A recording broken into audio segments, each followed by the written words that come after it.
Wah, ternyata sangat mengerikan juga ya apabila seseorang itu sudah terindikasi kecanduan dari games. Ternyata banyak sekali efek negatifnya. Nah, bagi teman-teman yang sudah mulai kecanduan games ini Bang Aldi, ada nggak terapi bagi teman-teman yang sudah kecanduan ataupun yang mulai kecanduan terhadap games, dan bagaimana caranya supaya keluar dari kecanduan tersebut?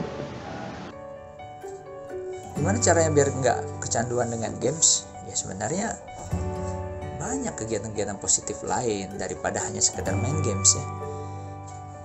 Kalau andai kan games itu bisa kita lakukan sesuai dengan kadarnya, ya artinya memang boleh-boleh aja.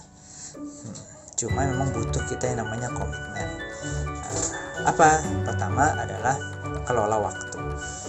Jadikan waktu itu kita yang mengendalikan, bukan kita yang dikendalikan oleh waktu, bukan kita yang dikendalikan oleh kelalaian-kelalaian kita. Memang harus ada punya self commitment, komitmen di dalam diri kita.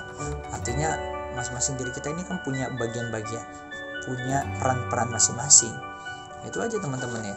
Kalau mungkin teman-teman yang udah punya anak, ya masih kecil-kecil, udah suka main game gitu kan, kita ajak dia untuk belajar tanggung jawab. Adakan permainan-permainan challenge ya, menantang, mengasihkan dia, yang semua badannya itu bergerak, ini nggak masalah. Seperti itu dia pertama. Kemudian yang kedua, emang peran orang tua sih, memang perlu, orang tua emang perlu mendampingi anak-anak, apalagi kalau udah terlalu banyak main HP. Ikatan ya, menghukum ya, dalam pendidikan boleh-boleh saja kita menghukum, memberikan punishment itu boleh-boleh saja. Cuma hukuman yang paling baik, beberapa teori-teori psikologi pendidikan mengatakan bahwa hukuman yang paling baik itu adalah ketika kesenangannya dikurangi atau kesenangannya beberapa waktu diputus. Itu mungkin lebih bijak daripada dikasih kerjaan terlalu banyak main game, nguras WC, nguras kamar mandi. Bisa jadi dia akan menganggap bahwa pekerjaan itu adalah pekerjaan orang-orang yang dihukum. Tapi yang paling bagus adalah di rem rasa senangnya.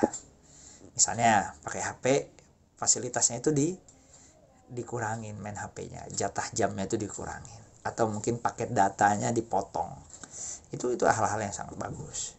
Dan pada diri kita mungkin barangkali dari teman-teman yang masih kecanduan games ya, mungkin dalam kondisi yang dewasa ya, usia dewasa, perlu kita melakukan punishment diri, self punishment. Itu perlu. Untuk apa? Untuk mendidik diri kita agar kita bisa ngerem. Nggak semua apa yang kita mau itu bisa sesuai dengan apa yang kita mau. Kita perlu mengerem. Oke, itu tadi tips dan caranya. Sekarang ada nggak terapi supaya teman-teman semua yang sudah kecanduan keluar dari zona kecanduan tersebut? Ada nggak terapi? Banyak. Terapi itu banyak. Sekarang macam-macam terapi. Salah satu terapinya adalah misalnya psikososial, ikut kegiatan-kegiatan yang sifatnya banyak community, sosial, yang bermanfaat ya, klub-klub olahraga. Kemudian juga support group ya, support group itu bagus ya, menjauhkan diri kita dari kesendirian sehingga asik main games terlalu banyak. Kemudian juga terapi-terapi tapping yang sebenarnya beberapa tahun lalu sudah pernah dibuktikan ternyata bisa. Namun untuk terapi ya, pada teman-teman atau mungkin adik-adik semuanya yang mau terapi, tidak akan pernah berhasil terapi itu dilakukan kalau tidak ada kemauan dari orang yang sedang terapi itu. Kemauan untuk berubah, kemauan untuk step by step dia mau memutus rantai kecanduan sama game. Artinya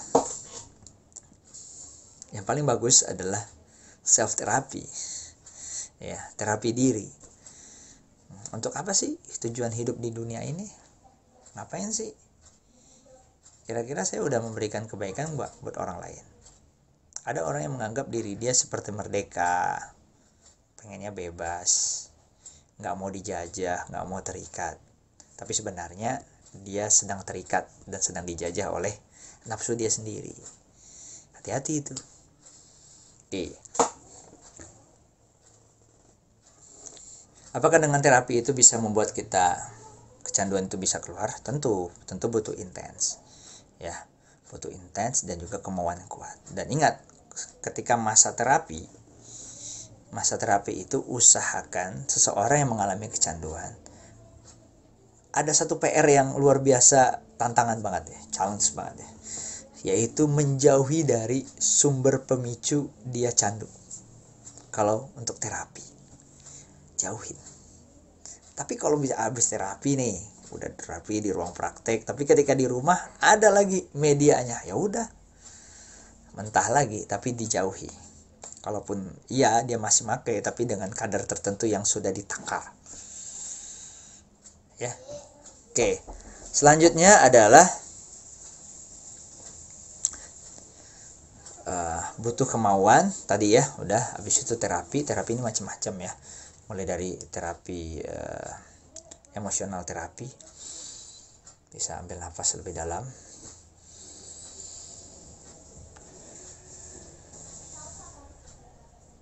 nafas lebih dalam lagi,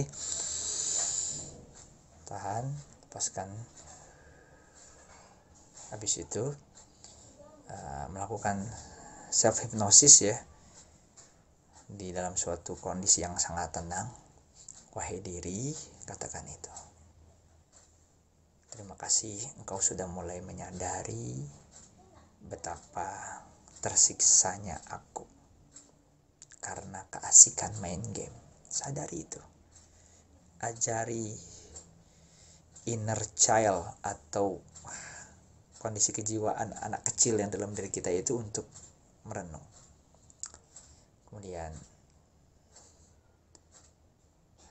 aku ingin terlepas dari kondisi ini. Aku berubah.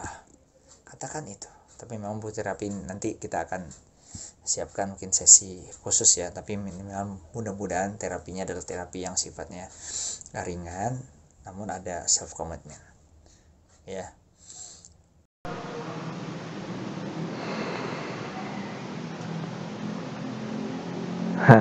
Mohon maaf, kita tadi mencobakan untuk bagaimana menterapi diri sendiri, mencoba untuk menenangkan pikiran, ajak diri kita kembali untuk menyadari bahwasanya apa yang sudah diberikan ataupun apa hal yang terbaik yang pernah kita lakukan untuk diri kita sendiri dan lingkungan kita. Nah, begitu ya Bang Aldi ya, kira-kira bagaimana cara menterapi diri supaya keluar dari zona kecanduan. Di ujung pertemuan ataupun di ujung diskusi kita pada hari ini, kita ucapkan terima kasih kepada Bang Aldi. Dan terakhir, kira-kira ada nggak pesan-pesan buat teman-teman di luar sana supaya lebih produktif hari-harinya dan banyak mendatangkan manfaat khususnya untuk diri sendiri dan lingkungannya? Ya.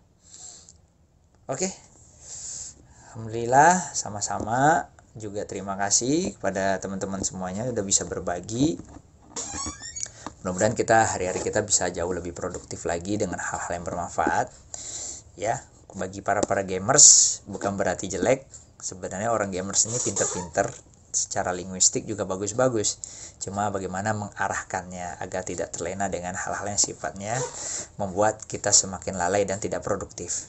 Justru para gamers juga mestinya melakukan tantangan-tantangan terhadap diri ya, hal-hal kebaikan yang menjadi tantangan, misalnya membuat games-games yang sifatnya edukasi, yang ada unsur-unsur kebaikan di dalamnya, ada unsur-unsur mengasah critical thinking seseorang, mengasah problem solving seseorang ya.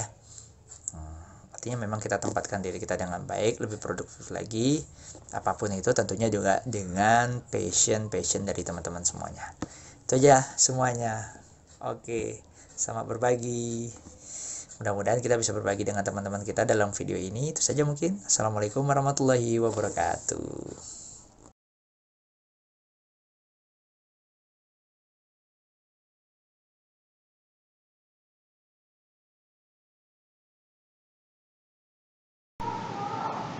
Waalaikumsalam warahmatullahi wabarakatuh. Terima kasih Bang Aldi yang sudah banyak memberikan informasi terhadap kita semua.